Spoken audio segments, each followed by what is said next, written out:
Hello, what is up, everybody? Welcome to the F6 podcast. Sorry, we are a couple minutes late there. We were working through some technical difficulties, but nevertheless, we are here and we are happy to be with you on this Friday night. Of course, I'm your co host, Alex, along with Cam here. We're excited to bring you tonight's live episode. For those of you that have already listened to our first episode on the AFC, thank you so much for that. We're excited to bring you the NFC tonight. Make sure that if you're listening to us on YouTube, make sure you subscribe to our YouTube page. This podcast will be available on podcast platforms. We're on Spotify and iTunes and Google, and we're on all those platforms out there. So if you're listening to this tomorrow on the next day on a podcast, make sure you give us a 5-star review and subscribe to our feed as well. So we are really excited to have this episode again with everybody tonight.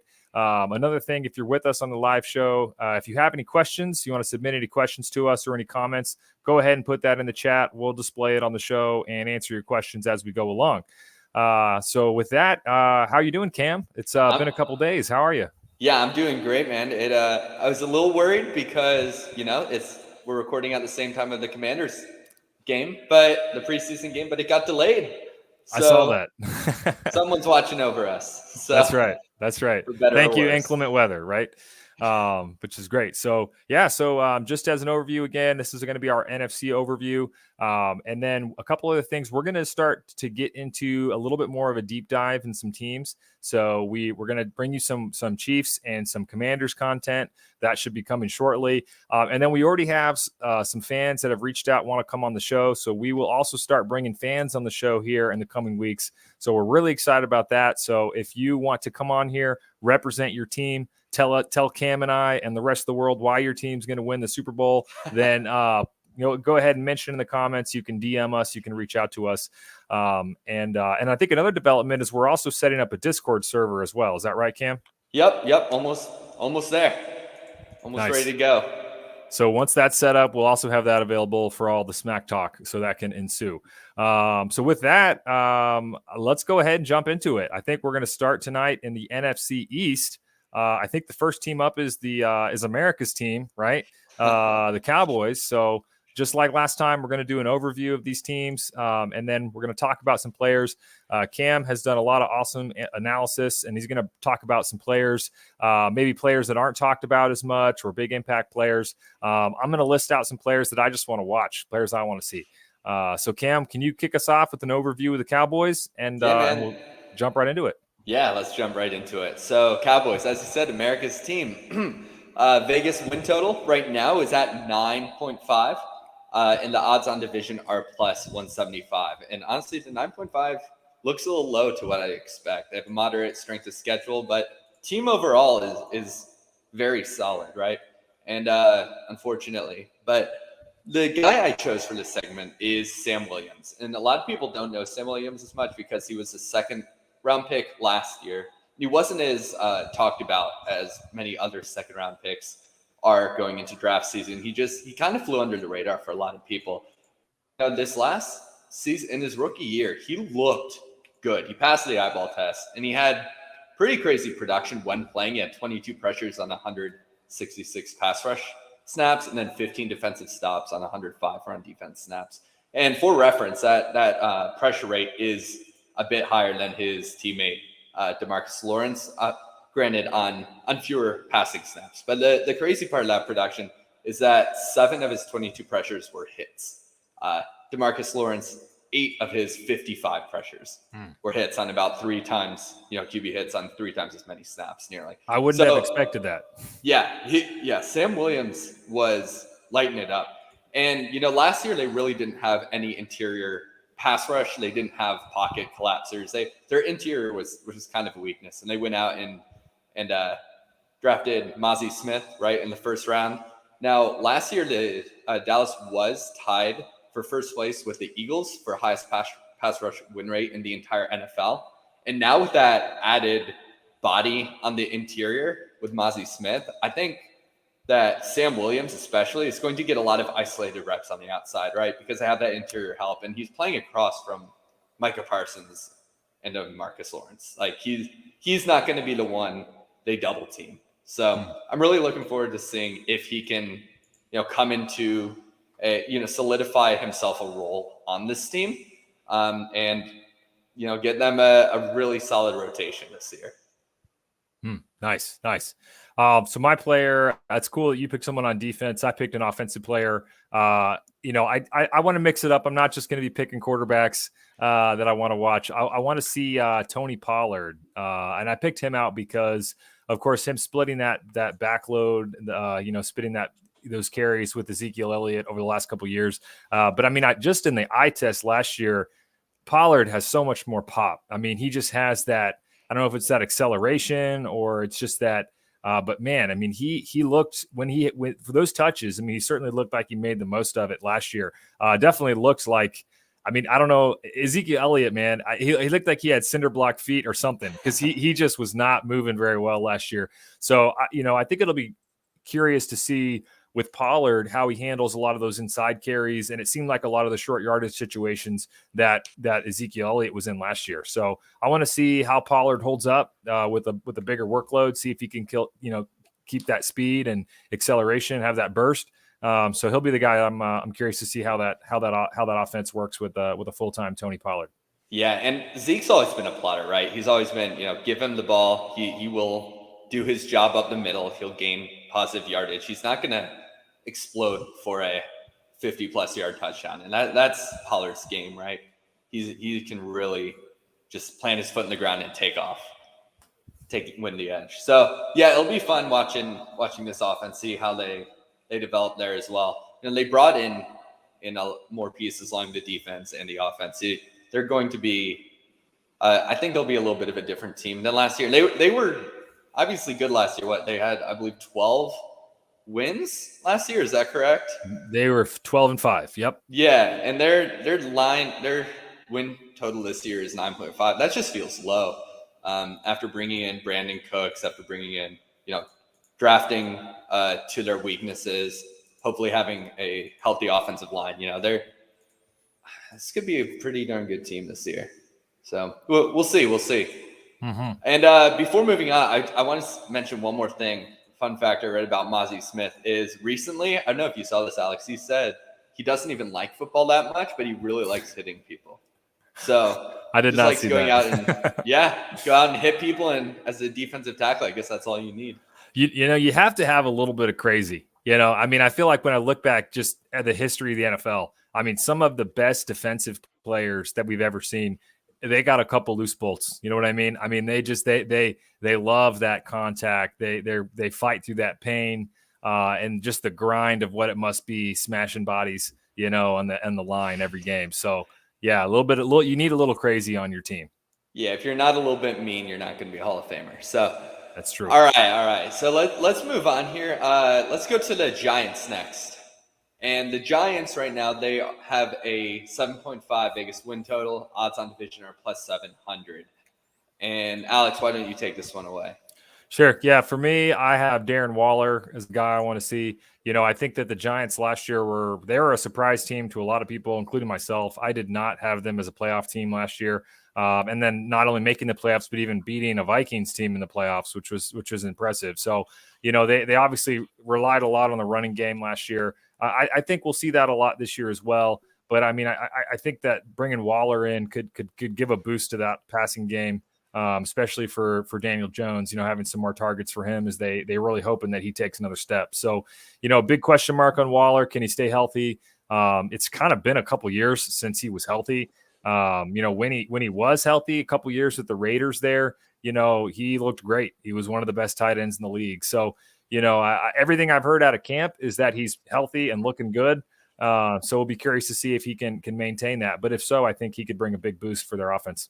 What about him? Who are you looking at? Yeah, well, Daboll really pushed his team last year to be good. I saw a metric. It might have been halfway through the season, so it might not have held up to be accurate, but the team's overall Pro Football Focus grades were ranked 31st in the NFL, and they made the playoffs. So they are, he squeezed the most everything he could out of these players.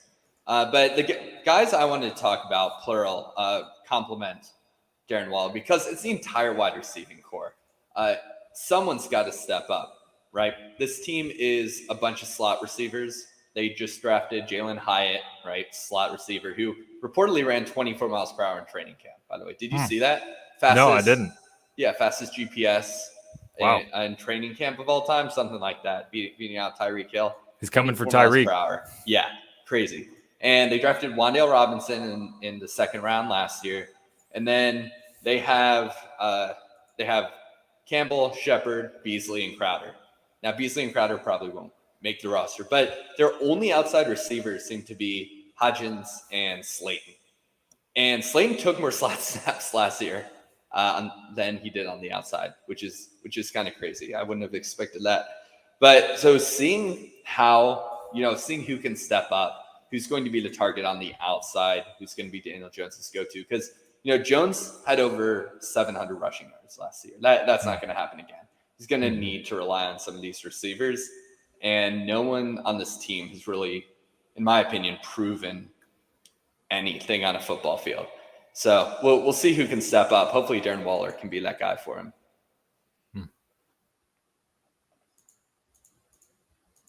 Yeah. So if we can move on to the Philadelphia Eagles then. Save the Commanders for last. So the Eagles this year, no surprise, they're expected to win the division.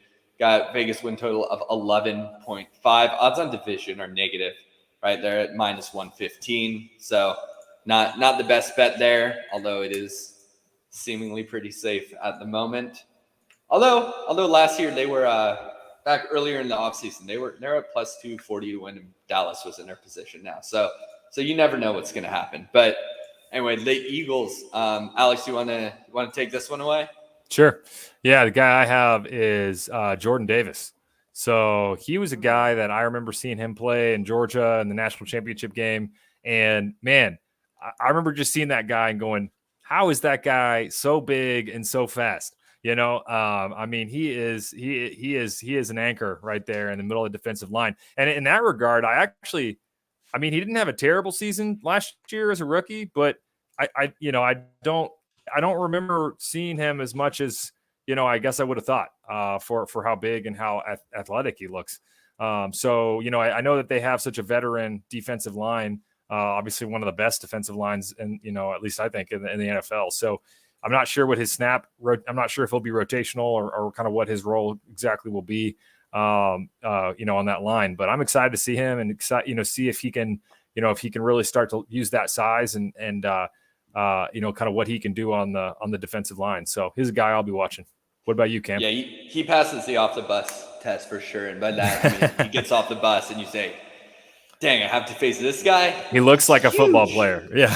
he looks like something. And you said you didn't see him much last year. He only played 225 snaps the whole season. He wasn't really starting. And you know what he did at Georgia too. He had pass rush upside, but he's just a big dude. He's a run stopper. He can two gap. And he has some lateral movement skills for his size. Don't think that he has great lateral movement skills, but because he's what, 335, I believe. He's big. Yeah, he's a big boy. And they just drafted Jalen Carter, his former teammate. I mean, this is the Philadelphia Bulldogs at this point, but they Jalen Carter, I think, will just earn time over him because he's at a different level from pretty much any other prospect we've seen, aside from maybe Quinnen Williams in the last 5 to 10 years. So I'm looking forward to seeing how they rotate this defense because they have bodies on bodies of just talent. But what I'm looking for is a little more under the radar, not too flashy, but it's a right guard because right now they have Cam Jurgens, who they drafted to be a center, right? As a center, slide into the right guard, and apparently he's doing well. But he's an explosive center. He's not a mauler, and he is a bit undersized for the guard position. Typically, he's apparently 303 right now. That's what he's listed at, and he played exclusively center in college with over 2,000 snaps at center. And then they went ahead and drafted Tyler Steen in the 3rd round this year. And now Steen's interesting because he has he has the weight of a guard. He has the build of a guard, right? He's 321 pounds. He moves like a guard, but he played tackle for the last 4 seasons, 2 of them being at Alabama. And I just think that he can come in. If they trust a rookie to protect Jalen Hurts, I think Steen could win the position over Cam Jurgens. Now, they love Jurgens, and I think Jurgens is a good prospect, right? They drafted Jurgens ahead of where they would have drafted Steen. They drafted him in the 2nd round, but they drafted him to replace Jason Kelsey. So if, old man Kelsey, he's 35. So if he goes down this year, there's no doubt that Jurgens is sliding back into center, and then Steen or someone else who shows up in camp can take over that right guard slot. But starting the year with Jurgens at right guard is a little interesting to me. And, they know more about their own players than I do. But do you have any thoughts on that? Because it seemed a bit odd to me. No, not on that particular, those particular players. But as I think about the Eagles' offensive line, I did want to ask your thoughts on what are your thoughts, Cam, on the whether we call it the tush push or the rugby play, whatever we want to call it, but this offensive line QB sneak where the running backs just push Jalen Hurts and he falls forward for like 4 yards. I mean, they used it to such devastating effect last year. Do you think we're going to see more of that this year? And with that, do you think that's good for the game, or are you against it from an analytics perspective? What do you think? Man, I want to watch some football, and they're not doing anything wrong. My thought process is, if it works, it works, and you got to figure out a way to stop it. I think Dan Campbell said something to a similar effect last year. He said you gotta find a way to stop it. Mm-hmm. And what that tells me is that this offensive line is dominant, right? Just absolutely. Because players are good at what they do doesn't mean that you should change the rules of football to accommodate, everyone else. So, yeah, I mean, if every team starts doing it, which they should, if it's that effective, and it works 100% of the time, maybe you can have another conversation. But I think at this point, fans don't really like seeing it. Teams don't like going against it. Find a way to stop it, because it's not going anywhere. You're gonna need some Jordan Davis, right? You're gonna need. Exactly. I mean, that's what you need. You're gonna need a 330, 340, 350 pound nose tackle. That's just immovable, right? Yeah, maybe even 2 of them in there, right? Yeah, the only team that could probably stop the Eagles doing this is the Eagles. So, yeah, exactly. They get practice against it anyway. But yeah, I mean, luckily in the Super Bowl, the Chiefs were able to obviously score so much in the second half that it sort of, I mean, it minimized the opportunities for the Eagles to use that, but they did use it multiple times to a positive effect. They scored a touchdown off one. I think even got a 2-point conversion off a quarterback sneak. And so, I guess part of it is you got to try to put them in 3rd and long and put them in 4th and long, right? And try to take care of them in those early in the downs. And the more that you can do that, then, once you get that first down, but, beyond 4 or 5 yards, that's how you're going to have to try to limit the uses of that play. Yeah. And again, it's just, I hate to say it, but it's just good play calling. If it works and it's legal, then it's good play calling. Yeah. So this team didn't win just because of that play last year. It's a really good team. Absolutely. And as I said, go out and stop it. Teams will find a way. Yep, for sure. All right. So with that, I think that moves us on to the Commanders. So I am going to hand it over to you, Cam. Give us an overview and really whatever your thoughts are on the Commanders this season. All right. So Vegas win total is 6.5. It's very reasonable. Odds on division are plus 1,300. Also very reasonable. They do have the hardest strength of schedule of any team in the NFC East, and that is because they're in the NFC East as the only not very dominant team, right? All these other teams made the playoffs last year. Of course, Washington's going to have the hardest strength of schedule in the group. I am concerned, Alex. I am worried. And I could talk about this team all day, as clearly, and we'll do that soon. Mm-hmm. Yep. But what I want to focus on here is the offensive line. And the main reason is because they did not address the offensive line with outside talent as much as I thought they would. They brought in 2 new starters, right? They brought in Nick Gates to play center, who, may or may not play center. They drafted Ricky Stromberg in the 3rd round. I'm assuming Gates will start at center. That's been the plan, and they like to stick with their plans. And they brought in Wiley from your Chiefs, and again, not my favorite acquisition, but they like him. Okay, cool. The thing I'm mostly concerned about is the guard position though, because they said out Golden with the new, Norwell, Turner are gone. They took the majority of snaps. Even Schweitzer is gone, and he took a lot of snaps at center, but he was pretty much the filling guard if either the Norwell or Turner were injured. They're all off the team completely.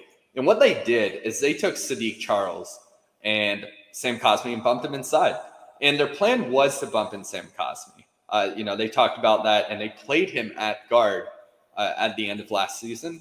But I just want to talk about these guys for a minute, because Sadiq Charles, right? He was drafted in the 4th round in 2020. And he had last year a 29.7 PFF pass blocking grade. He allowed 16 pressures on only 168 pass block snaps. He has never been that good when he's been on the field. There's no other way around it. And they love him. They say it every year, every offseason. They like him, and he's a fine depth piece, but it's not really a guy I want starting at guard to protect a rookie quarterback, or I guess, a sophomore quarterback, effectively a rookie quarterback. And Sam Cosmi, he is 6'7", 309, right? He's slim for his height. He's built like a tackle. His only game playing exclusively guard in 2022. Again, take this for what you will, but he had a 53.4 PFF grade compared to his season-long 71.6. He just seemed to play better on the outside because that's what he does. So I'd like to trust what this team's doing. I'd like to trust the coaching staff. We got a new owner. That has nothing to do with the roster construction, but it's just fun to say as much as you possibly can. And I'm worried that this line. So again, for those who don't know, the left tackle Charles Leno, he is a good player, but he tends to get crushed by elite ends. It's one of those guys who will be a brick wall to mediocre pass rushers and just give up sacks to elite pass rushers. And we're in a division with some of the best pass rushers in the game. Micah Parsons. Yep. Yeah, Micah Parsons. Hassan Reddick. Yep. Again, Eagles and Dallas tied for first in the NFL in pass rush win rate last year, maybe because they played Washington twice each. But even the Giants have, Thibodeau and Ojulari, Aziz, not BJ. And that, I think they're an excellent duo. So, I'm not going to talk about this team for another hour, but I'm very worried about literally every position along the offensive line. I like Len. Almost every position along the offensive line. And we will get more, and don't worry, everybody, we will get some more analysis from Cam on the Commanders. So we'll do, like I said, we're going to do a deep dive on the Chiefs and the Commanders here coming up within the next, probably the next week or so. For me, I would say with the Commanders, I maybe broke the rules, didn't pick a player, I picked a coach. I am curious to see Eric Bieniemy. Spending those years in Kansas City, it was kind of strange with him leaving Kansas City. I mean, the Chiefs were tight-lipped on it. They never really gave any sort of indication of exactly why, if the Chiefs were sort of pushing him out or if he was choosing to leave. It was, the Chiefs from their end formally have only ever said really good things about EB. But I think everybody kind of knows that Andy Reid is the primary play caller, even if Bieniemy had a role in that. I mean, obviously Reid, being the offensive mind he is, clearly had the final say.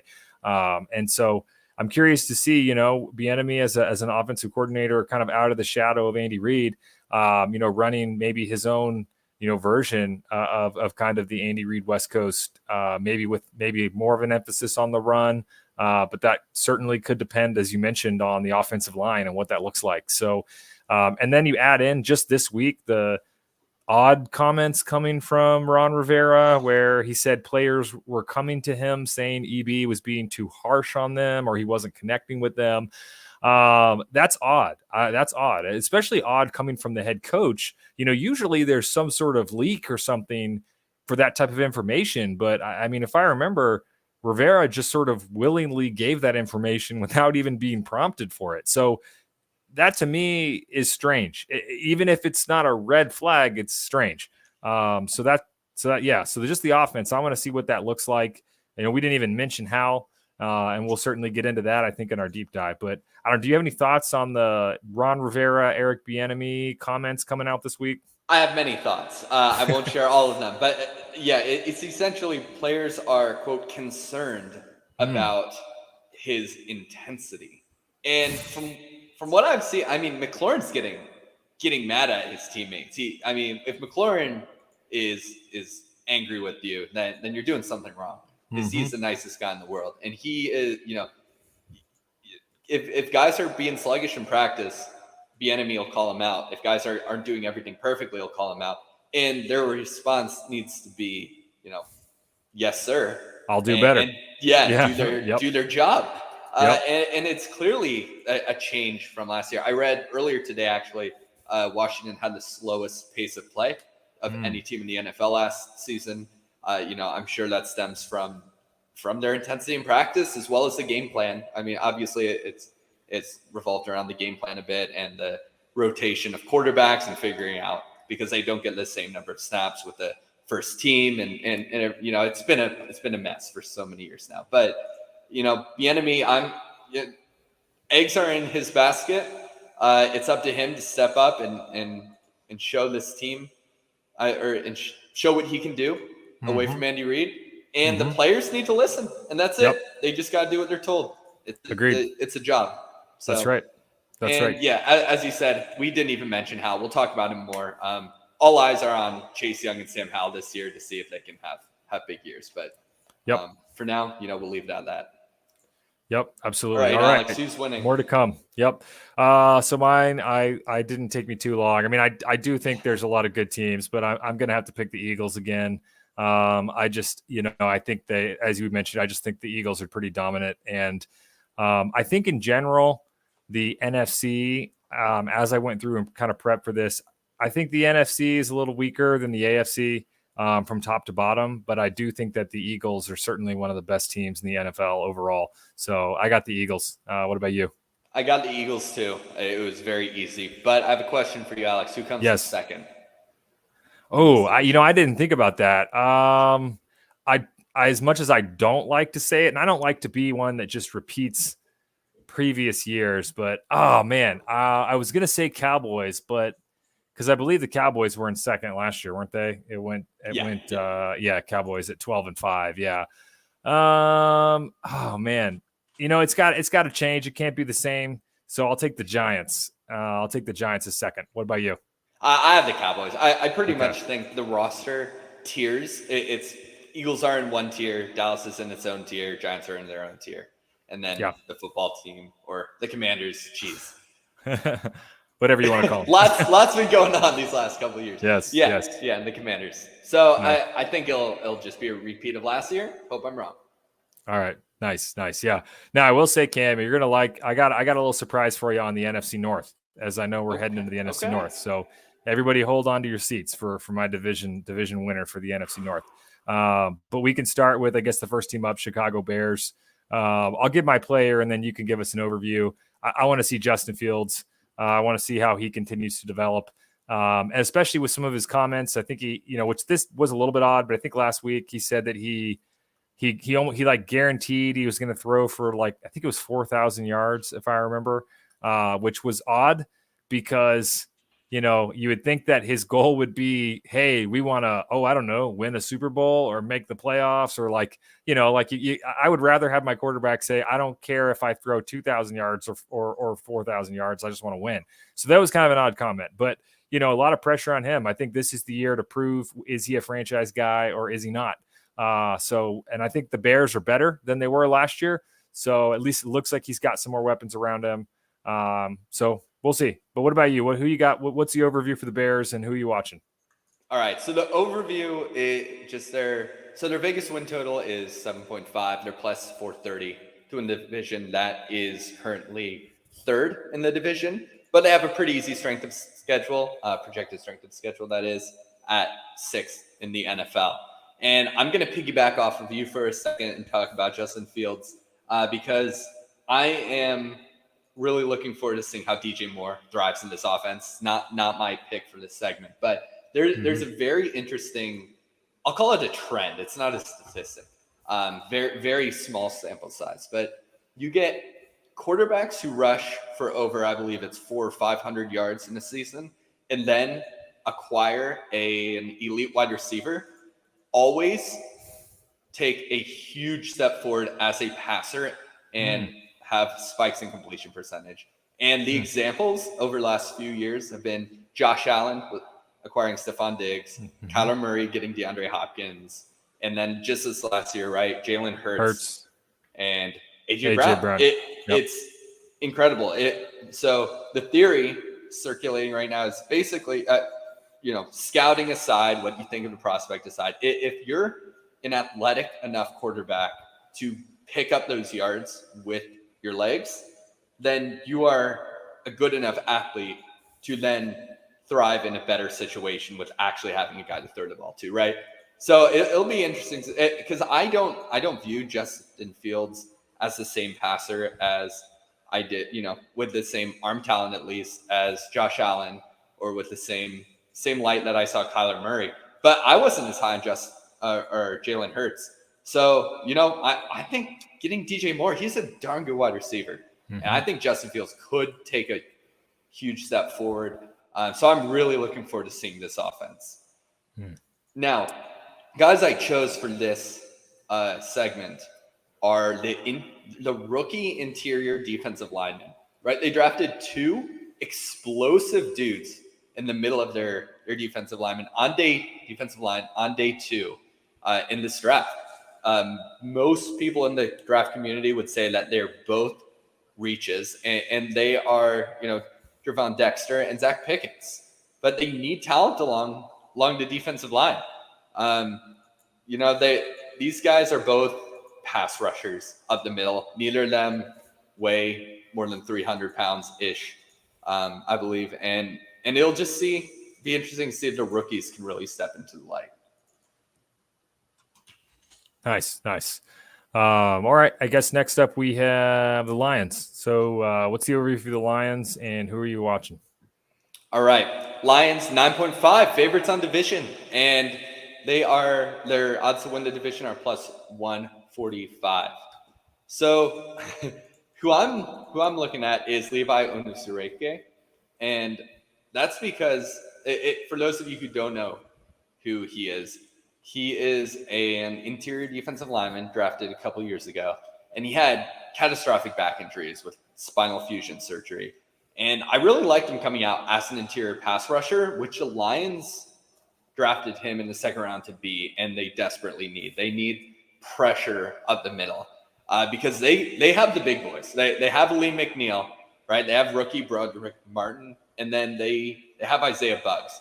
And those guys are all in the 315 to 350 range.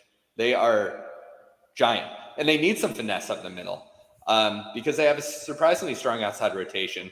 So if they can get pressure up the middle, then it'll help their edge rushers a lot in third and long situations on pass rush situations in general. So I'm really rooting for him to get back. He's been practicing.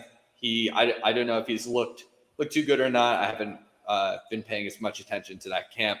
But if he can earn some playing time this year and stay healthy, I'll be very happy for him. Nice. For the Lions, I have David Montgomery, another running back for me. I actually watched him at Iowa State. So my dad's alumni for Iowa State. So, I definitely keep an eye on Iowa State guys and how they kind of do in the NFL. So I'll keep an eye on him. I mean, he certainly has had some points when he was on the Bears where he showed some bursts, showed some great vision.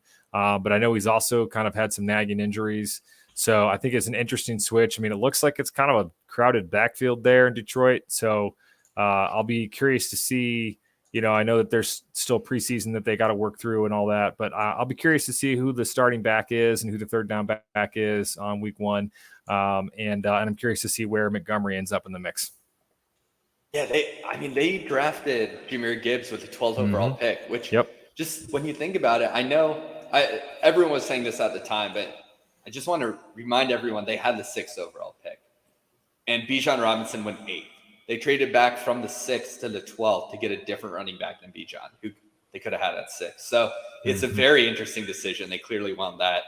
I guess that big play threat, right? Jahmyr Gibbs is much faster than Bijan, and he led Alabama in receptions last year. So he's a receiving threat. They drafted him to be what they wanted DeAndre Swift to be, and wasn't for them. And I like Jahmyr Gibbs as a prospect much more than Swift coming out. I loved Swift, but I mean it's a different caliber player. So I'm excited to see that, and then see what Montgomery can do in this offense too. They have a great offensive line. I think it'll be a pretty heavy rotation. Yep, I think so too. All right, moving on to the Packers. All my players pretty easy. I think that's where probably most fans are watching. I'll be watching Jordan Love. The first guy to take. I mean, the Packers having, let's see, basically almost 30 years of Hall of Fame level quarterback play. Going from Favre to Rodgers, and then now Love. So, I know it's pretty big shoes to fill. And obviously I don't think anyone's expecting him to jump in and, be even remotely as good as Aaron Rodgers. But either way, I mean, he's the quarterback of the Green Bay Packers. They're certainly one of the biggest brands, in America, in the NFL. So I want to see what he does. There's also been a lot of, I guess, hush around Love. I mean, I saw that there was some controversy where the Packers, chose not to stream any of their like scrimmage stuff that, it was open to fans, but then they didn't stream it. And I don't think that makes sense because, I mean, it's in less than a month, Jordan Love is going to be playing in an NFL game. If he's not ready, it's not like you can hide it. You know what I mean? It's going to, that's the thing about the NFL, man. You're going to be exposed. You're either ready or you're not.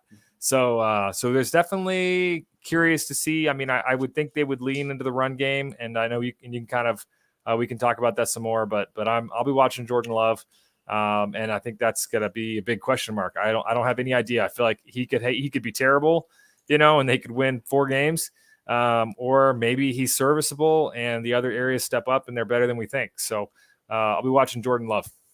Well, if nothing else, they want to sell merchandise, right? You stream this. He has a big arm. He makes one 70-yard bomb against, an open field, as they like to show.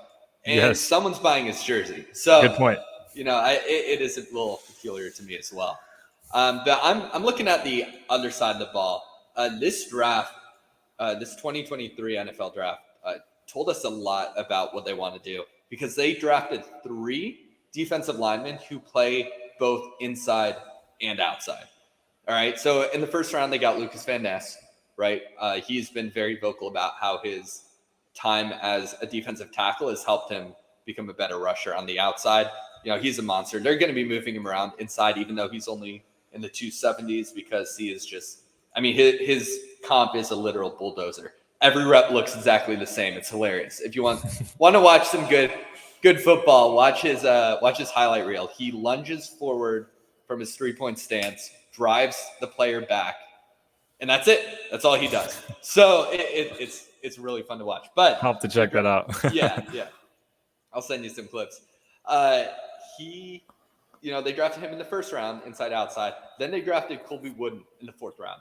He had 258 snaps in the B gap and 253 snaps outside the tackle this last year. So he was very even. And then he lined up over the tackle a lot as well. So he was very evenly inside outside. And I like Colby Wooden. I thought he would be a very good plug and play run defender. He is fearless getting in there. He will dive, in between the knees of the offensive line, trying to stop short to go situations. He is, he gives it his all. He's not the greatest athlete, but they get Van Ness, who plays inside outside, Colby Wooden inside outside, and then Carl Brooks, who somehow dropped to the 6th round. He had insane production at a small school, and he somehow dropped. He could surprise people off the bat because he was the highest graded or PFF graded end in 2022 at 93 on the season. He was incredible for the guys he was going up against. And it seems like he was, he just seems like the kind of guy who can come in and surprise people. So him dropping to the 6th was surprising. Most people seem to have around 3rd or 4th round grades for him. So just those 3 guys are going to be moving all around, and it'll be fun to see how creative they can get along the defensive line. Awesome. All right, I guess that leaves us with the purple team up north, the Minnesota Vikings. So with them, I will be watching Alexander Mattison. You'll notice a theme. I did pick running backs for a few of my people here, and really the reason why, I mean, I like watching running backs as a fan, but also especially with all the chatter around running back salaries and all that stuff this offseason, we have turnover. A lot of key running backs have either changed teams or teams have moved on from them. Some of them are obviously still holding out. And so there's a lot of guys that have been in backup roles that are now being thrust into starting roles. And so I really want to see if there's obviously a trend of teams not paying running backs and that being a replaceable position, or at least at a certain value. And so another guy, Alexander Mattison, stepping up for the departed Dalvin Cook. And I'll be curious to see, can he provide the same level of production of Cook? And if so, that proves, that the team maybe was right in moving on from a higher salary player to a similar production from a lower salary player. Or is there a drop off? So he'll be another guy in the Vikings offense I'll keep an eye on. What do you got for the Vikings? Vikings, I have what their fans have wanted to improve for the last, seems like a decade, their cornerback room. Because the 4 cornerbacks they had last year who led the team in snaps are all off the team, right? Patrick Peterson, Jalen Sullivan, Cameron Dantzler, and Duke Shelley. Those are the only 4 corners on the team that had over 162 snaps last season. They're not even on the team anymore. So Andrew Booth was initially going to be their starting cornerback. And then just this last week, he was overtaken on the depth chart by Caleb Evans. So I want to say Andrew Booth last year allowed 13 receptions on 15 targets, right? Not too pretty. And Byron Murphy Jr. is coming over on a smaller contract than I would have initially thought. It's a 23rd in amount per year at the cornerback position via over the cap. He's from Dallas and Miami, right? Is that right, Murphy? Byron Murphy? I thought that was Arizona. Maybe right? I'm thinking of a different Murphy. Maybe I'm thinking of a different Murphy. So we Arizona. Okay. I was thinking of a different Murphy then. All right. Yeah. So Byron Murphy, he can play inside, he can play outside. And I always thought he was pretty good. So we'll see how he can do in the starting role. But Caleb Evans, he is a sophomore. He was a rookie last year out of Missouri. He drafted in the 4th round. He's a bigger dude, or taller anyway. He's 6'2", pretty lanky, weighs under 200 pounds, just under. So it'll be interesting to see if he can actually earn the start heading into the season, because Andrew Booth right behind him is there's clearly a competition going on in training camp. So just watching to see who gets a start this year, and then whoever does, seeing if they can actually really help improve the secondary from how it was, a lot in the recent history. It'll be interesting to see. It's a whole new group of players starting. Yeah, absolutely. All right, I've been waiting for it, Alex. All right, I'm ready, everybody. I know everyone's been on pins and needles. So for those of you that watch our show on the AFC, I did pick one worst to first team. I picked the let's see if I picked the Jets actually to win the AFC East. And so I had to get at least one worst to first in the NFC. So I'm going to take the Bears. Yes. As we talked about earlier, I am expecting a bigger year out of Justin Fields. And I think with some added weapons, I agree with DJ Moore coming in. I think that'll be a huge pickup for at times seemed like a stagnant offense last year where Fields, no one was open. So he just ran. So I think we should see some separation, at least some opportunity to go up and get some balls as well for DJ Moore. So I don't I don't love I think the Vikings will regress a little bit, at least in those close games, since I think they were like 8-0 or something and one-score games. That's going to be tough to maintain. I don't have any idea what to expect from Jordan Love. I think everyone's a little bit high on the Lions. I mean, we'll see, but it's hard for me to really take the Lions seriously. But we'll see. I mean, they play my Chiefs in week 1, but I got to kind of see it to believe it with the Lions. So why not? I'm going with the Bears. What do you got? Oh, I want the Bears to do well, man. I just couldn't pick them because if they win, it's because their offense is electric. Because this defense is not going to be top half unless some unexpected players really step up. But the team I don't have the Lions either. I have the Vikings winning. Vikings, okay. Yeah. Now I don't know. Have you heard anything on the latest in the Jordan Addison? I've heard buzz. Situation? Oh no, yeah. He got pulled over for going like 150 or something, right? Yeah, 140 and a 55. Yeah, not good. But he played in the preseason game, right? So So nothing's happened yet. But it always takes a little bit of time, I mean, a lot of those guys with legal problems, right? It takes sometimes up to a year before they end up getting some sort of suspension or something. Oh yeah. Now, what I said about the Bears, with their offense has to be electric to overcome their lesser defense. That's how I feel about the Vikings, except I'm much more confident that the Vikings can actually have one of the best offenses in the entire league. I think they have a fine defense. I like Hunter, and then I like the acquisition of Davenport from the Saints to help with their edge rush.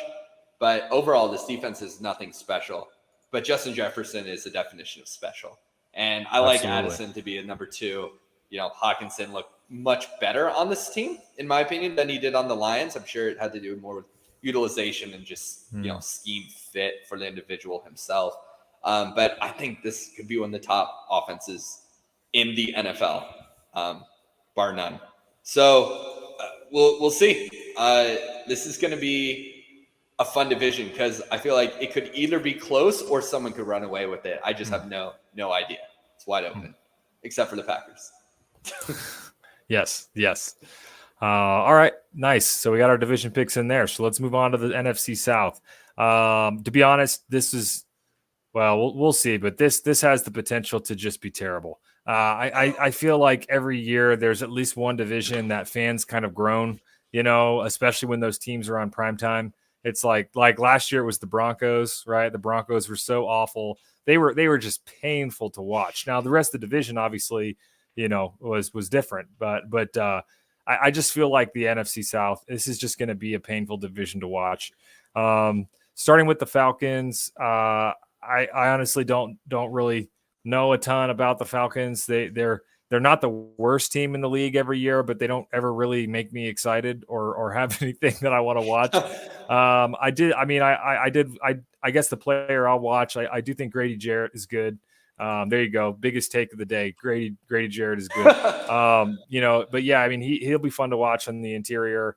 He's certainly a defensive lineman that could get after it. So I guess I'll be watching him. But overall, I'm just not really excited about the NFC South. But what about you? Maybe you have a different idea. All right. Well, I'm going to let you in on give a little spoiler right now, because I wrote an entire article on why the Falcons are likely to win the division this year. Really? Okay. Ooh, yes. A little sneak peek here. Now, just a little I'll drop it in the YouTube comment section or leave it in the description. Perfect. But the little quick snippet is last May I selected the Eagles as my surprise team to not only win the division, but make the playoff run as well. Seems obvious now, but their odds to win the division at the time were plus 240 with an over-under of 8.5. Right now, the Falcons are at plus 210 to win the division with an over-under of 8.5. So, they're not too far off from where the Eagles were this time last year. I'm not saying that they're going to make the same jump as the Eagles. Please do not interpret it as such. But basically, just a quick reasoning is that every single position across the board either remains stagnant from where it was last year or improved. Period. Across the board. So again, I'll leave that in the description on awesome. YouTube. The guy I'm looking at this year is Jonnu Smith, right? I want to see his utilization because they have a weak wide receiver room overall, besides Drake London, who I think will really take another step forward this year. They have, and Jonnu Smith, there's history between him and Arthur Smith, right? He was the guy that he was on the field all the time back in Tennessee. Mm-hmm. And I think Jonnu will be used a lot more than fans expect in both blocking and receiving roles. It'll have Kyle Pitts and Jonnu Smith, mm-hmm. and people it went in 2 tight end sets. It was like, okay, send Kyle Pitts out again, and Jonnu will stay in and block. I think they'll both end up being receivers a lot. So I want to see his utilization, and I also wanted to shout out Jeff Okudah because he was drafted 3rd overall. He was so good in college. I mean, he was if you recall that draft, right? It was it was Burrow and then Chase Young and then Okudah, Andrew Norwell, and then the quarterbacks, right? Tua and Herbert, if I recall correctly. Mm-hmm. I think that sounds right. Yep. Yeah. No one would trade down from 2, from 3 to anyone who might want Tua, because those prospects were considered can't miss, elite, right? Chase Young and Okudah doesn't look so good in hindsight now, but Okudah had that Achilles injury, right? And he's a couple years removed, and he could still be great. He was that good before, to where, I mean, the talent like that doesn't just go away. He might not be as physical, but if he can even be a little bit of what they drafted him to be, the Lions did, then I think he could be an excellent number 2 across from AJ Terrell, right? He doesn't have to be this superstar, caliber player to be good. He just has to be good across as a number 2. He has to be good across from AJ Terrell. So we'll see if he can actually play well this season. Awesome. All right. What's the overview you got for us for the Panthers? All right. Panthers are at plus 7.5. Their Vegas win total is 7.5. Their odds on division are plus 360. So that currently comes in at 3rd in the division behind the Falcons and the Saints. And I am looking at their wide receiver room. And honestly, for all you fantasy players out there, I think, everyone's trying to figure out who's going to be the number 1, number 2. I don't know if they even know who's going to be the number 1, number 2. All I'm going to throw out there is that Miles Sanders being drafted in the 50s is ridiculous because he's going to get so much volume. Just remember who the quarterback is, Bryce Young, who led Alabama in receptions last year, Jahmyr Gibbs, running back, right? He does that. Now that's where his talent was, but I digress. So the wide receiver room here is Thielen, Mingo, Chark, and then I'll throw out Marshall Jr., right? Terrace Marshall and Laviska Shenault. Guys need to step up. People think Thielen will be the number 1. He might end up leading the team in targets. He's not a number 1 receiver. He's not going to be, he's not going to demand an elite cornerback come into the slot to defend him. He's just not. So they drafted Mingo, overdrafted according to many people, but he was a good player.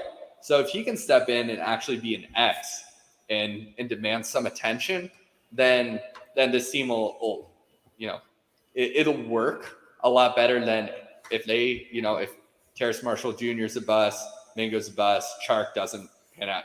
These are all guys who can't have the opportunity to step up and be really good for a young, talented rookie quarterback.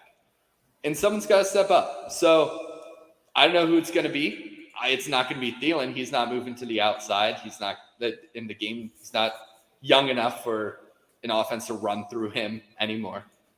So we'll see. We'll see. I'm looking forward to seeing Bryce Young, though.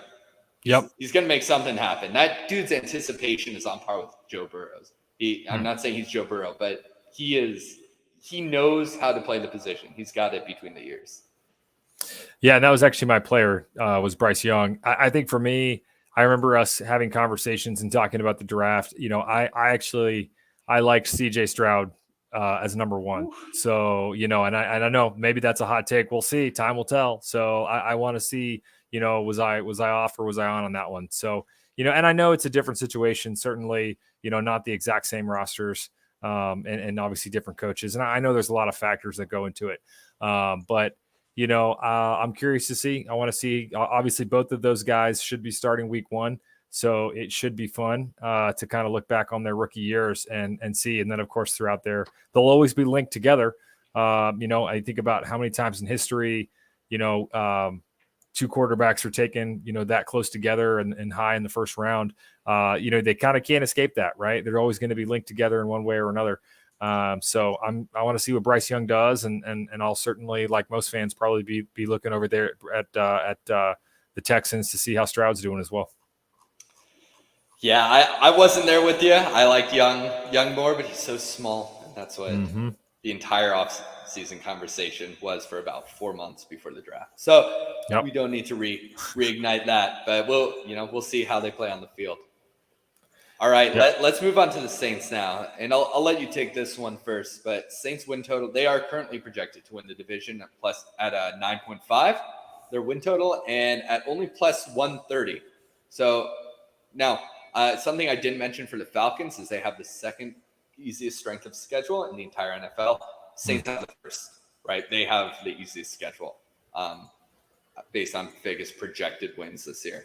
So, we'll see what they can do. But Alex, why don't you take this? Yeah, I just got Derek Carr. Anytime that a quarterback changes, especially a guy like Carr who, man, I just think he's been so tough to read over the years, because he's been on some just terrible Raider teams that were just terrible, where he seemed like he was the only thing that kept them afloat. But then, I think a thing, especially as a Chiefs fan, I think the biggest thing that I've always noticed about Carr is he seems more than most quarterbacks to really struggle with pressure. I know the Chiefs in most of their games against the Raiders, even before Mahomes, back in the days with Alex Smith, when they have even, had some good defenses in there, they would just blitz Carr like mad. And Chris Jones has to be still haunting Derek Carr's dreams because, the interior, the Chiefs would just focus all that pressure, blitz from the outside, put a lot of pressure in the interior of the offensive line, and Carr just, I don't know, he just panics, he throws interceptions, he makes bad decisions. And so there's times that he looks pedestrian. But then at times, like I said, some of those Raider teams were terrible, and he's, kind of made lemonade out of lemons. So I don't know what to think about him. So I'll be watching him, curious to see, I think sometimes, a change of scenery can really give a guy new life in his career. I think about a guy like Ryan Tannehill, who looked like he was probably a bust, looked like he was on his way out. And while you could argue he's not, I wouldn't say he's elite, but he's been much better in Tennessee than he was in Miami. So I'm wondering if we'll see the same thing out of Carr. Maybe a change of scenery would be good for him and give him a boost. Or it will show that maybe he never really was, the franchise player that I think the Raiders had always hoped he would be. So I'll be watching Derek Carr. Very good comparison to Tannehill about it, really reigniting his career. We'll see if Carr can do that.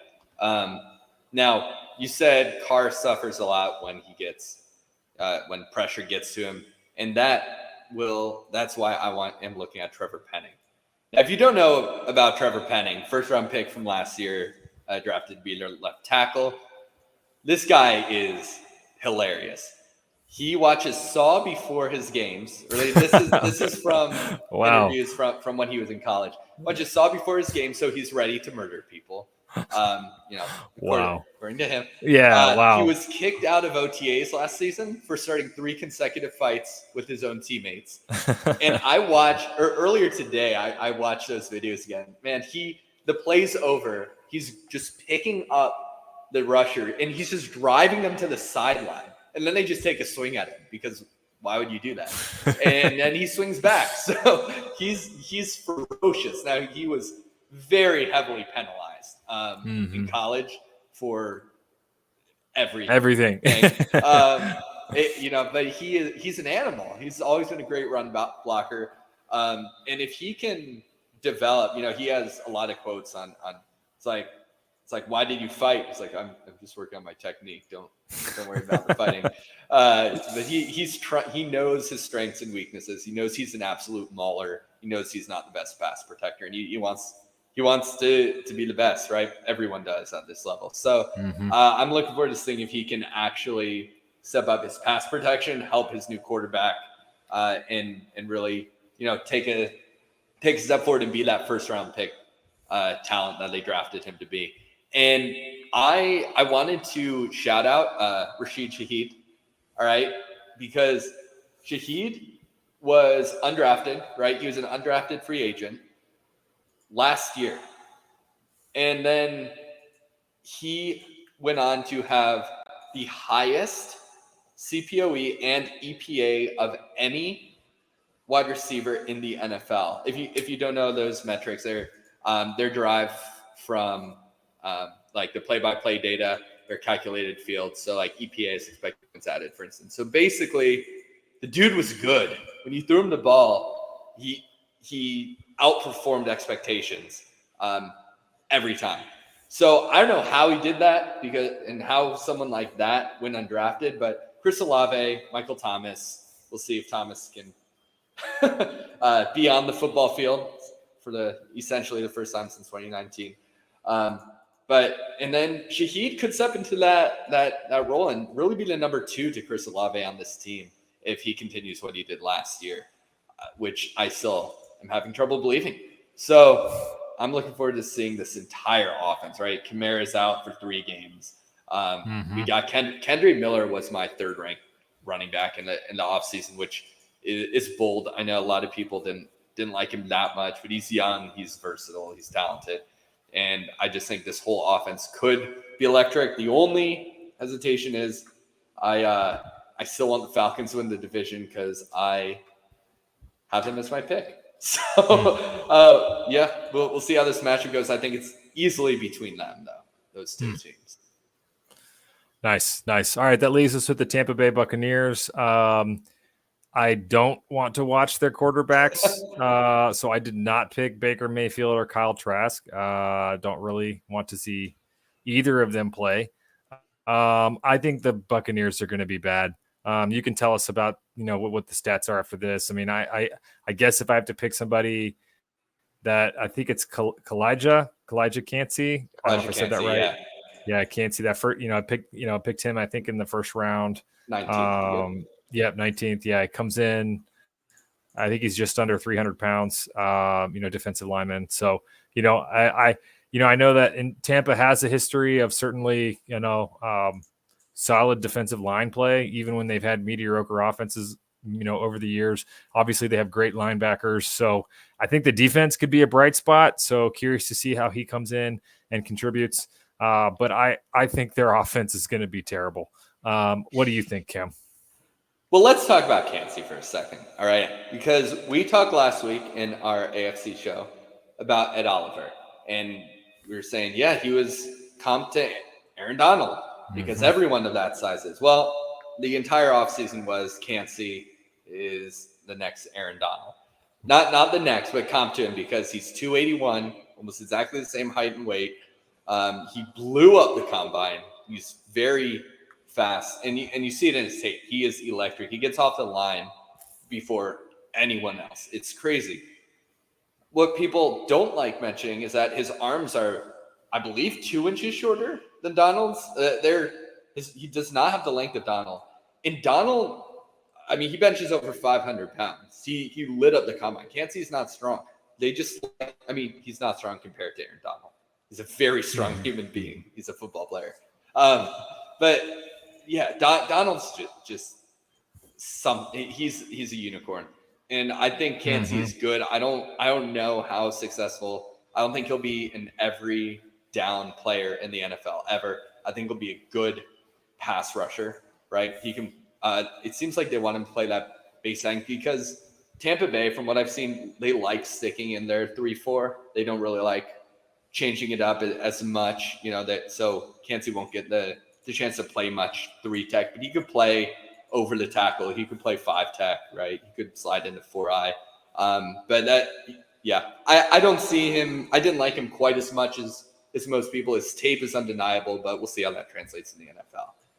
Now, what you said about their offense. Now again, this is just verbal reports, but I heard that Tampa Bay this last year, while other teams were meeting with C.J. Stroud, with Bryce Young, with Richardson, with Levis, Tampa Bay was meeting with Caleb Williams. So I'm sure many teams have done that, have at least talked to him, but they seem pretty publicly out on this season. You know, they bring in tank commander Baker Mayfield to lead him to the promised land. And if they can, if they get Caleb Williams, it's all worth it based on how he's looking as a prospect now. Those of you who don't know, I won't get into it, but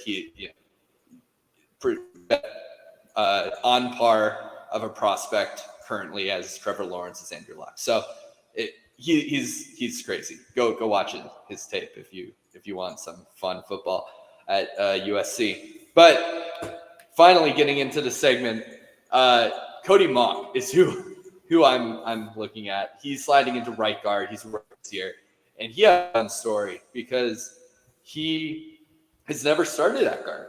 He went in, so he played tight end, quarterback, and defensive end in high school. He went into NDSU at 221 pounds to play tight end. He gained over 80 pounds and started at left tackle. All right. And this dude, here's his quote. Honestly, I was just eating. I didn't plan to gain all the weight. I was just kind of hungry. He's an awesome dude. Just kind of hungry. Yeah. Geez, he has a huge personality. Fun guy. And I'm just rooting for him. And really what I want to see on the field, if he can, he's a mauler. I know I just called Trevor Penning a mauler. They're both maulers. This dude can move. He played tight end, right? He played quarterback. He can pull. He can help and run. Run block, but his pass blocking is very much in question. He gained over 80 pounds. He's still undersized for the guard position. He came in at 302, and really, if this team actually is trying to get one of those top quarterbacks, right? Williams, Drake May. Next year, they need a solid offensive line for those guys to actually come in and do something. This line doesn't look too good aside from Tristan Wirfs, obviously, who is a superstar, and who, by the way, is sliding over to left tackle this season. But yeah, so we'll need to look at the line, see if they can improve. They have some young talent, and if not, it'll be rough next season for the new quarterback. Yep, absolutely. I guess it's time for our picks. Who do you have? You already said, right? The Falcons. Yeah, I can't argue with that. I don't think I didn't think the Falcons would be very good, but I have not read your article yet, so I'm going to go check that out and read up on it. I went with the Saints. I don't love it. It's probably the pick that I felt the least good about. But I don't know. I feel like any of the teams other than the Buccaneers, like we just talked about, I don't see any chance for the Bucs to win this division. But if the Falcons or Panthers won, it wouldn't surprise me. I think that's really up in the air. All right. So I guess we'll move on here to our final division to talk about tonight, the NFC West, which I think will be, for the most part, a much better division. At least three of the teams. First team up, Arizona Cardinals. We'll talk about that then. I don't want to watch the Cardinals. I know I said this in our AFC preview about the Texans. I don't think the Cardinals will be very good. So I don't expect to see them on a whole lot. So I'm going to take a pass. I don't want to watch the Cardinals. But is there a reason why I should, Cam? What do you think? Reason why you should? Because football is always great. That's the only reason I got for you. Do it for the Shield, baby. Yeah. The only guy I'm still waiting for him to come through is Isaiah Simmons. He's been very linebacker, disappointing. Yep. Linebacker Isaiah Simmons. Well, actually, sorry, cornerback. They're trying to make him an outside cornerback, according to really. Isn't he going to be? That doesn't make any is sense. He fast enough? He's fast, but he also weighs 240 pounds. Right. They must have him as a slot. I'm sure I'm reading that wrong, but or like a safety or something. Well, he came into the league as this, pretty much what people were expecting. This guy is a new age linebacker, right? He can still play between the tackles, but he has sideline to sideline speed. He can drop back in coverage. He can rush the passer. He can do everything. And that's what new football is all about, being fast and versatile. But he hasn't really actually been able to work between the tackles, which is, he can't stack and shed. He can't really, he gets pushed out of gaps. He hasn't been able to do the one thing inside linebackers need to actually be able to do at the NFL level. Yeah. I mean, tackle the running back, right? That's very straightforward in that regard. But he is such a freaky athlete. I want to see him do something. I was hoping they'd trade him to a different system before his last year of the contract. That didn't happen. He'll probably just end up being a free agent this next year. But I'm still watching him. I feel like all those guys who are still watching Trey Lance waiting for him to break out. I'm still watching Isaiah Simmons waiting for him to do something special. So, I'll be watching him. I also just wanted to shout out Trey McBride. He was the first tight end taken in 2022. I just want to monitor his utilization behind Zach Ertz. I think he can come in and be pretty good. I actually did not get a chance to watch much of his college tape, but all the reports I've read are, he was the first tight end selected in that draft for a reason. So they have young talent, but their biggest win total is only 4.5 at plus 2,700 to win the division. So if you got the guts to place the bet, right? Yeah, geez. This team is projected to be dead last in the NFL, get the first overall pick. They have Kyler Murray already, so we'll see what they do if they get there. But people thought the Seahawks would be garbage last year too, and they weren't. So you never know what's going to happen in the NFL. But I'm with you, Alex. This is probably the team I'm least excited to watch this season. Yep. All right. Who do you got what's the overview for us on the, 2 years removed Super Bowl champion, Los Angeles Rams? All right. So their win total is 6.5. Odds on division are plus 1,000. And I usually don't like to choose running backs, but I'm just looking to see if Zach Evans can do something. I'm not in the camp of Zach Evans got snubbed in college because he was a 5-star recruit. He's a freaky runner. But he was overtaken by Kendra Miller at TCU. He never really got the chance to get that. No, he had the chance. He never really ended up thriving in college. But as a former 5-star recruit who did get upper 6-point-something yards to carry throughout his entire college career, he's on the depth chart where they could use some athleticism, right? Cam Akers, we still don't know a ton about how Cam Akers is going to perform this year.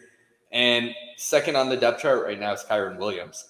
So if Zach Evans can actually show that he's the best athlete in this backfield, which I think he is, then maybe he could get some coaching that he didn't get before. He's only, he's 22 years old. 22-year-olds can still learn stuff, right?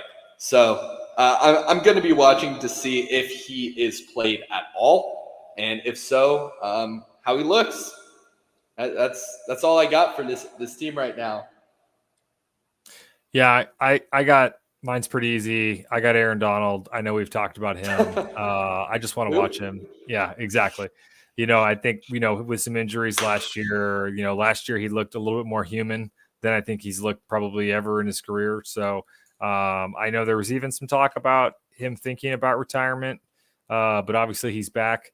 Getting that $30 million a year paycheck certainly doesn't hurt when it comes to, whether or not he wants to do another year.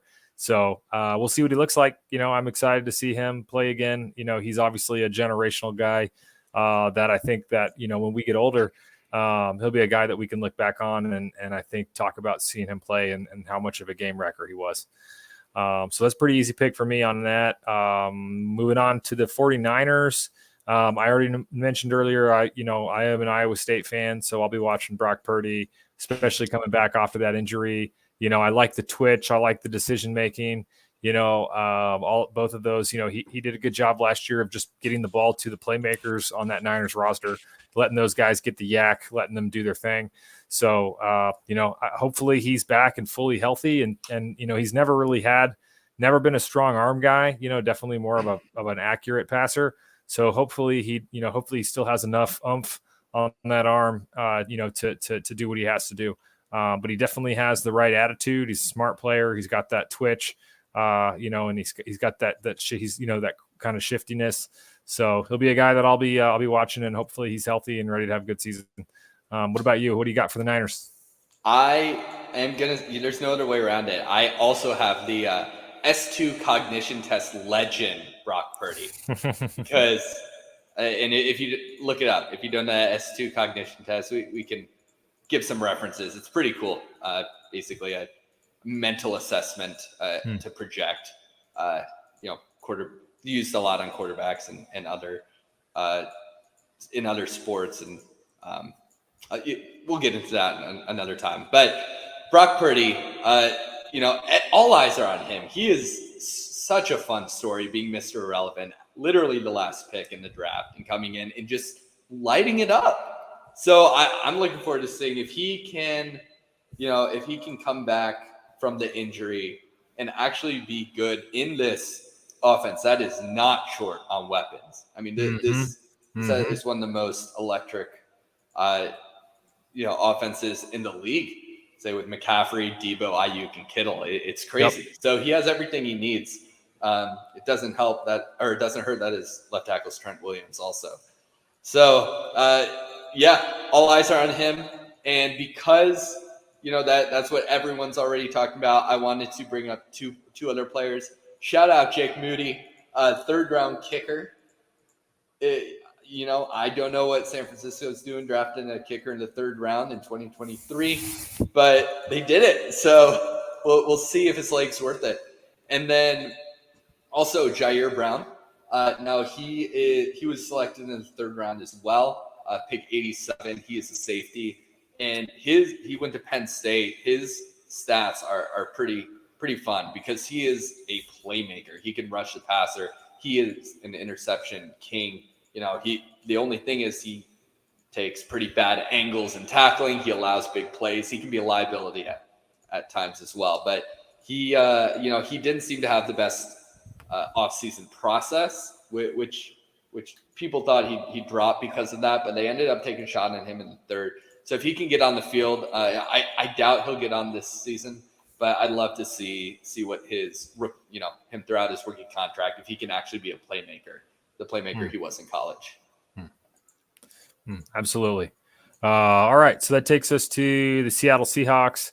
My player for that would be Jackson Smith and Jigba. That was kind of easy. He's a guy that I as a Chiefs fan, I knew he wasn't going to fall far enough, but he was a guy that I thought would have been an awesome pick for the Chiefs. Obviously the Chiefs did go wide receiver second round, went with Rashee Rice. Hopefully Rice has a big season, but I love the talent. I saw him play in Ohio State, played big in big moments. So I think that he'll be a big boost to go working there with Lockett and with DK Metcalf. So it's a pretty strong triplet there of wide receiver options. So excited to see that Seattle Air game. What about you, Cam? What do we got for the Seahawks? I'm just stuck on how you said JSN would be good on the Chiefs. I mean, it's like, I think Mahomes would be good in Washington too. It just he is legit. His tape in 2021 was unreal. But for Seattle, my pick is Boye Mafe. I want to see how he progresses in the second year. He's going to need to step up and actually make plays if this defense is going to be good. Because their front seven just was not good last year. They weren't. And Boye Mafe is currently, I'm looking at their unofficial depth chart now. He's listed behind a couple guys. That's not going to be the case going into this season. There's no way. He's going to get on the field, and we'll see if he can step up and really try to turn, in his sophomore season and turn this defense around. And then one other player I wanted to bring up is Abraham Lucas, their starting right tackle, because he's also a second-year player. He's third-round tackle who had a good rookie year, arguably better than Charles Cross, a first-round selection. Cross was a 9th overall pick. Lucas was a 72nd overall pick. But Lucas had allowed 20 fewer pressures than Cross on only about 100 fewer snaps. So he had a good rookie season. And if this team actually hit 2 starting tackles in the same draft to just both be on rookie contracts for the next 3 years, that's just incredible. Yeah, absolutely. That's huge. So this offense, if the tackles hold up, can take a step forward from where they were last year, this offense is going to be ridiculous. I mean, it's going to be especially if Geno can repeat and be even, close to what he was last year. Absolutely. Yeah, and drafting a second-round running back when you already have Ken Walker is that was fun. Mm-hmm. Fun. No one expected that. So we'll see. Nice. I guess you went first last time, so I'll go first this time. For my pick, it's not that exciting. I have the 49ers. I just think that I think that roster construction wise, I think they're the second best roster in the NFC after the Eagles. So I think that they're solid all around. They got playmakers all over the place, both sides of the ball. We didn't even talk about how good their defense is, but obviously I expect to see another great defensive year. So as long as Brock Purdy is able to kind of go back to the same level of play he was last year before he got hurt, I think they'll be one of the best teams in the NFC. So I got the Niners. What about you? Well, just to back your point up, I didn't do the overview for these last 2 teams. So with the Seahawks, it's a 8.5 win total plus 200 odds on division. 49ers, 10.5 win total, minus 165 odds on division. Minus 165, I believe, is the lowest in the NFL. So they at least runaway the favorites. NFC. Yeah. So runaway favorites to win their division. I have them as well. Nothing sexy about that pick. I think it's just going to happen. But I wanted to bring up something you said earlier. You mentioned that there are, you don't want to watch the Cardinals, and there are 3 good teams that are better than the NFC South in here. You like the Rams this year then as a talent? Well, I don't love the Rams, but I do expect a kind of a bounce back year from Matt Stafford. I know last year he had the shoulder injury, and he was just did not look good. Looked like that Super Bowl run had just taken everything out of him. So and obviously Cooper Kupp was hurt last year. So I mean, I think the Rams are really top heavy, between Cooper Kupp and Stafford and AD. So I mean, I think they're top heavy, but if those guys can stay healthy, I would say I like the Rams more than some of the other teams in the NFC South. I like the Rams more than the Panthers, definitely more than the Bucks, and maybe even a little more than the Falcons. I do think the Niners and the Seahawks will be competitive. I think the Cardinals will be terrible. So I guess, if you take out the Bucks, take out the Cardinals, I would put I'd put the Rams, Niners, and Seahawks above Falcons, Panthers, Saints. But what do you think? Sounds like you might be different. Well, they traded away Jalen Ramsey, right? Yep. He's over in Miami now. Yep. Yeah, for a third and Hunter Long, I believe. So just to put some numbers on it, the Rams win total is 6.5, right? The only other teams with the 6.5 win total in the NFC are the Bucks and the Commanders. And the only team lower than that are the Cardinals. So Vegas doesn't think the Rams are going to be that good this year. But, Alex Roglin does. So, I didn't say good. I don't think they're a playoff team, but I think they'll be on more prime. Might be in more primetime games late in the season than some of the NFC South teams. But we'll see. Right. I could be. Hey, man, wouldn't be the first time I've been wrong. It wouldn't be the first time you've been right too.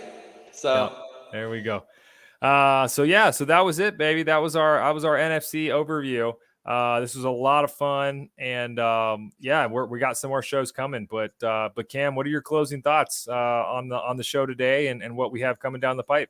Yeah, guys, thanks a lot for listening. This is, again, our second episode. We had to break down AFC, NFC. I had a lot of fun doing it, figuring out what guys we wanted to watch. But now we're going to get really into the nitty gritty, going to break down some teams, go into some real depth before the season starts. So really looking forward to that. And so make sure to check us out on YouTube. It's also going up on Apple Podcasts and Spotify as well. And with that, Alex, I will see you in a week, my friend. Make sure y'all tune in. And if you didn't see the AFC show, you can find that on YouTube and Apple Podcasts Absolutely. as well, and Spotify. Absolutely. Thanks, everybody. We're out. Peace.